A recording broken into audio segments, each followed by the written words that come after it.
There are about 90 children in this YWCA daycare center in Upton. One day the doors here may not open to let them in, all because the YWCA may not be able to get liability insurance. It is extremely frustrating. It's extremely frightening because you do need to be insured. If we are not able to be insured, we will have to just cease operations.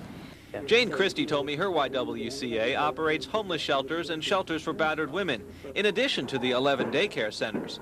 She says insurance companies don't like the risks of providing those services. What it seems to us is that the insurance companies would really prefer that we do only sewing and cooking and things like that, preferably for affluent people. And that's not the business we're in. Right now, the business they're in is finding insurance. Home insurance company canceled their policy in March. Finally, the YWCA found a company to insure it at an increase of $50,000 a year. The YWCA had to take a loan to pay the premiums. They have less coverage and are aware the insurance could be dropped within 45 days' notice. We were unable to reach the insurance company for comment. Good afternoon, House of Ruth. House of Ruth, a shelter for battered women, had similar problems. St. Paul Insurance Company canceled liability insurance in March. Why? The company would only say underwriting reasons. The director, Carol Alexander, says they appealed to the Insurance Commission and won. However, in January of 1986, the firm will have an opportunity to restate our rates, and I would assume that they will escalate. If the St. Paul Insurance Company raises its rates in January more than the House of Ruth can afford, it could put them out of business because they've been searching for a new insurance company and no one's willing to cover them. Michael Shockett, Channel 2 News in North Baltimore.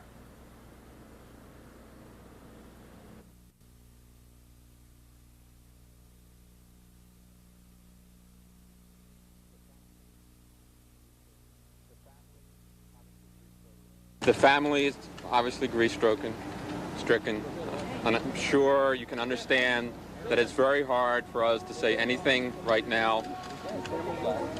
But you people have been very kind and helpful to us, and we wanted to speak to you. We want you to know that our father, Leon Klinghoffer, was a devoted husband, a loving father.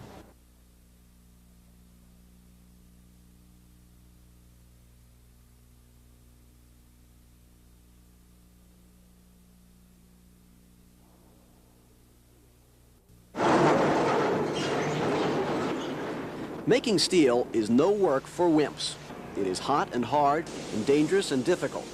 If there's ever been a place for men to be men, the tough to survive and macho to meet molten, it's the Point, which used to be the big industry in Baltimore.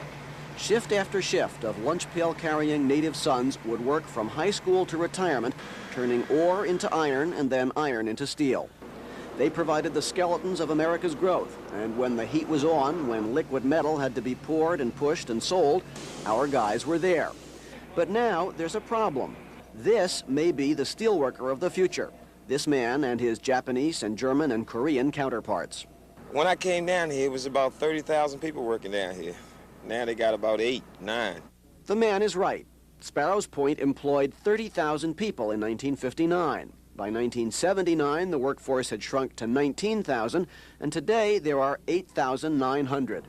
The company has lost money in each of the last 3 years, a total of $1 billion. The problems, simplified, are high-quality and low-cost steel producers abroad and depressed demand for steel at home. The result at Sparrows Point is a lot of unused capacity. This is open hearth furnace number 3. As you can see, it hasn't been used in some time. It represents the past here. Just down the road is the continuous caster that Bethlehem Steel officials hope represents the future. Well, it's going to save the plant. That's Senior Plant Manager Leon Harbold, who says only the most efficient U.S. steelmakers will survive. He's betting $260 million that this continuous caster will make his company competitive. Well, it's going to improve our costs, and it's going to improve our quality. Is this somewhat like the robots at the General Motors plants? Will there be some loss of jobs in addition to saving jobs? Well, there are critical jobs required to man this facility. There are a lot of computer controls, and there is a lot of automation in the process, yes. But it takes people to maintain it, the facilities, and those computers and controls, and to operate it. Harbold stresses teamwork and says labor and management at the point must work together to survive. But a history of conflict, not cooperation, with the steelworkers' unions makes that uncertain. They're going to want us to give up something along the line. Will you do it? No. Suppose it means there are no jobs down here anymore. Find another job somewhere else. The trouble is, other workers there are unsure whether there will be jobs here or elsewhere. If they don't stop these imports, we ain't going to have any jobs at all. The way things are, I don't know. I have 16 years down here right now, and it don't look too good. Well, there has to be jobs to run a line. I mean, you know, you can't just teach a robot to cut a coal off. The place doesn't look good.